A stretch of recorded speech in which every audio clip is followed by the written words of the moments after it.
Very good morning, good evening, good afternoon to everyone my dear aspirants. एक mathematical olympiad series जो है we are doing the questions of दोस्त series. So आज मैं आप लोगों के लिए नया क्वेश्चन लाया हूँ। आज के जो क्वेश्चंस है वो अच्छे क्वेश्चंस हैं जिसको आप एग्ज़ाम के क्वेश्चंस है जिसको आप टैकल कर सकते हैं। वो बहुत ज़्यादा टफ भी नहीं है और बहुत ईजी भी नहीं है, वो मीडियोकर लेवल के क्वेश्चंस हैं। So let's see the question बेटा। So beta, as you can see the question, it is been flashing on the screen. देखिए क्या लिखा है that there are 60 kg of rice in a sack. How can you measure 7.5 kg of rice using only a weighing balance with two pans only? No weight is been available. No weights are available. Okay. So आप इस question में क्या समझ पा रहे हैं कि आपके पास 60 kg ऑफ राइस है एक बोरी में और आपको 7.5 kg राइस किसी कस्टमर को आपको देनी है और आपके पास कोई भी मेजरमेंट करने के लिए वेइंग बैलेंस है बट उसमें वेट्स अवेलेबल नहीं है। अंडरस्टूड? तो okay dear students, let's start the solution. So I think आप लोगों ने मैक्सिमम स्टूडेंट्स ने ये क्वेश्चन को बहुत इजीली सॉल्व कर लिया होगा बेटा, अगर आपने लॉजिकल रीजनिंग को अप्लाई किया होगा। देखिए आपके पास ये वेइंग बैलेंस है और आपके पास वेट नहीं है। आप वेइंग बैलेंस में क्या करते हैं, एक तरफ अपना आप आइटम्स को रखते हैं, ठीक है, और एक तरफ आप लोग वेट्स रखेंगे इन केजी, जितना भी आपको वेट करना है, जितना आपको कस्टमर को पे देना है, ठीक है। बट हमारे पास अगर वेट्स नहीं है, उस सिचुएशन में आप कैसे 60 केजी राइस में से 7.5 केजी दे सकते हैं? आपके पास कोई वेट नहीं है मेजर करने के लिए। तो इस सिचुएशन में आप प्रैक्टिकली सोचिए कि कभी ऐसी सिचुएशन आपके सामने होगी तो आप कैसे दे सकते हो। अब कस्टमर आपसे मांग रहा है 7.5 केजी, आप बोलोगे मेरे पास 60 केजी टोटल है और मेरे पास वेइंग बैलेंस है, मैं एक काम कर सकता हूँ कि आपको 30 केजी दे सकता हूँ। वो कहेगा कि सर अगर आप 30 दे सकते हो तो आप 7.5 दे दीजिए ना। अच्छा, उसने बोला कि चलो कोई बात नहीं, आप 30 कैसे देंगे? तो आपने बोला कि मैं 30 यहाँ केजी रखूंगा और 30 यहाँ रखूंगा। जब ये मेजर हो जाएगा, वेइंग बैलेंस हो जाएगा तो पता चल जाएगा 30 है। जैसे ही आपने ये एक्टिविटी करी तो आपको दूसरी एक और चीज समझ में आएगी कि अब हम यहां से जो 30 एक्स्ट्रा हमारे पे आ गया है इसको हटा देते हैं। इसको आपने अलग से रख दिया और इस 30 को आपने दोबारा से मेजर किया और 15 में डिवाइड कर दिया।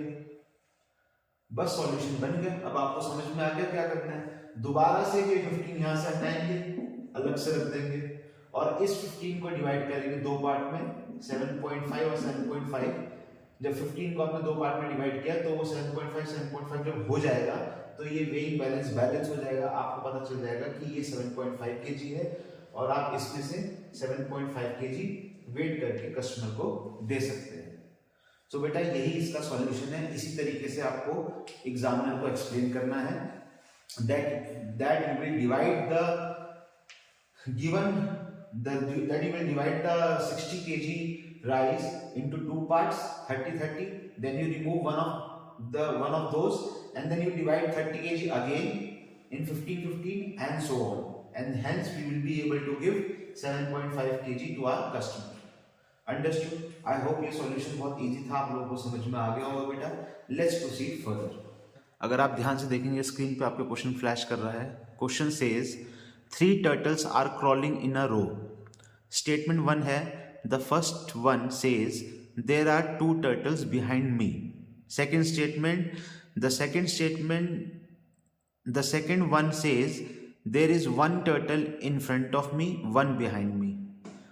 और थर्ड में ये लिखा है, the third turtle says that there are 2 turtles in front of me and 1 behind me.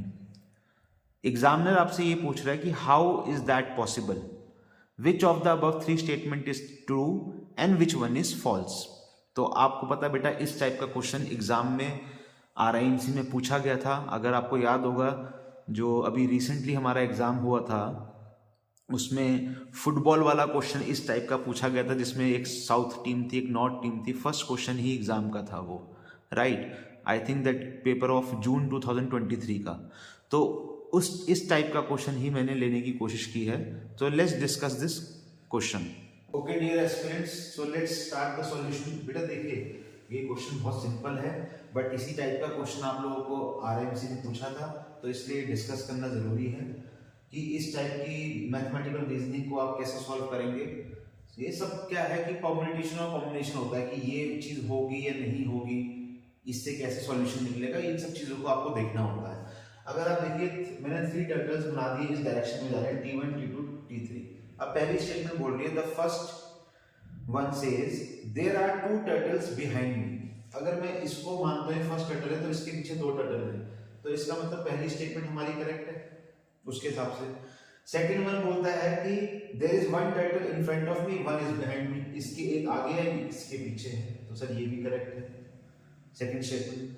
Third बोल रहा है the third turtle says that 2 turtles are in front of me and one behind me. अगर ये third turtle बोलता है कि 2 मेरे आगे हैं, एक और 2, और एक मेरे पीछे है, जबकि पीछे इसके कोई है नहीं, इसका मतलब जो ये थर्ड स्टेटमेंट है ये गलत है, ये पॉसिबल नहीं है। बस बेटा यही इसका सॉल्यूशन है, बहुत ही सिंपल क्वेश्चन था, ठीक है। तो how it is that possible, तो सर थर्ड वाला पॉसिबल नहीं है। Out of the 3 statement 2 are correct and third one is false. Understood? I hope आप लोगों को ये क्लियर हो गया होगा।